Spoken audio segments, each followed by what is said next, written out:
Jackets Engaged Political Engagement Team presents Voter Registration 101. During this video today, I'm going to walk you through the basics of how to register people to vote, especially college students, and go over some important things to keep in mind. The first thing to do when registering people to vote is to establish where they want to register at.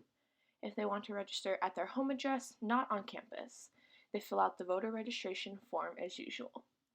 Many people choose to still vote at their home address so that they can vote in local elections back there. If they are unable to get home to vote on election day, make sure they know they must request an absentee ballot. We'll go over how to do that later, so don't worry. If they would like to vote using their campus address, that is an option as well.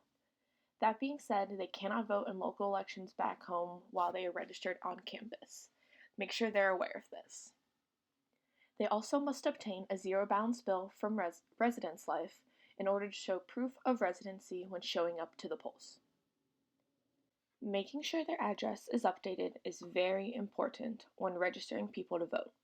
If they are voting at home, they should check what address they are registered at to make sure it is the most current one.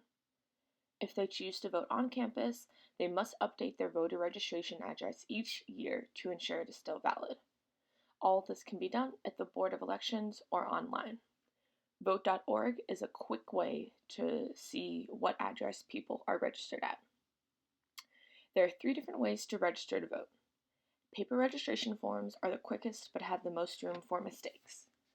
There are some websites, such as Vote.org, that will help the user navigate the form, fill it out with the information provided, and the user simply has to print off the form, sign it, and send it in. You are also able to go to your local Board of Elections and register to vote in person with their assistance. There are some common mistakes that we want to avoid with paper forms. The first is forgetting to sign the form. It is the last and most important step, but people get in a rush and forget to complete it. Also be sure to pay close attention to the date spaces, as it can be easy to mix up which date goes where. The person registering must also have their driver's license number or the last 4 digits of their social security number to complete the registration. If you are collecting completed forms for people who are registering, they must be turned in within 24 hours to ensure voter fraud is not committed and the forms don't get lost. Absentee ballots are an easy way for people to vote if they cannot make it home on election day. They allow people to still vote in their hometown if that is what they want to do. They can be requested in person at the Board of Elections or by filling out an online form off of your state's website. Similar to registering to vote, Vote.org will help you fill out the form for you by inputting the information you provide, and then you just have to print it off and send it in. You must request an absentee ballot each year. It does not roll over from year to year. Once you receive your absentee ballot, it must be postmarked by a certain date. This varies from state to state, so be sure to look at the directions that will come with the ballot and know when it needs to be postmarked by.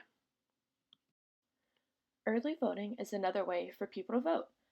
Check out your local Board of Elections to see when early voting starts. Most Board of Elections have a certain time of the day in the weeks leading up to the election that people can come in and vote if they cannot make it on election day.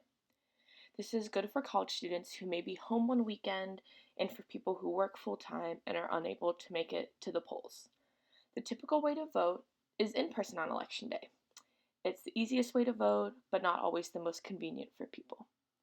For early voting and in-person voting, make sure you have a valid form of ID and proof of residency if needed. Registering people to vote can be intimidating, but summarizing it down to 3 main points really helps. Engage the people who are walking by you.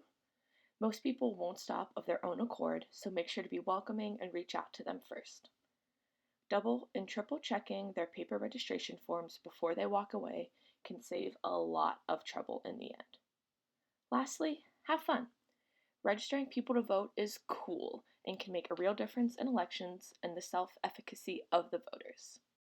Here are some important websites that are nonpartisan and help with voter registration and information.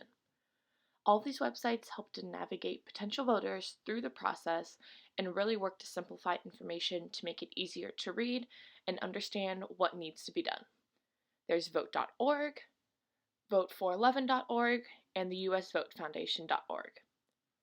I hope this video was helpful on exploring the basics of voter registration, and thank you for tuning in.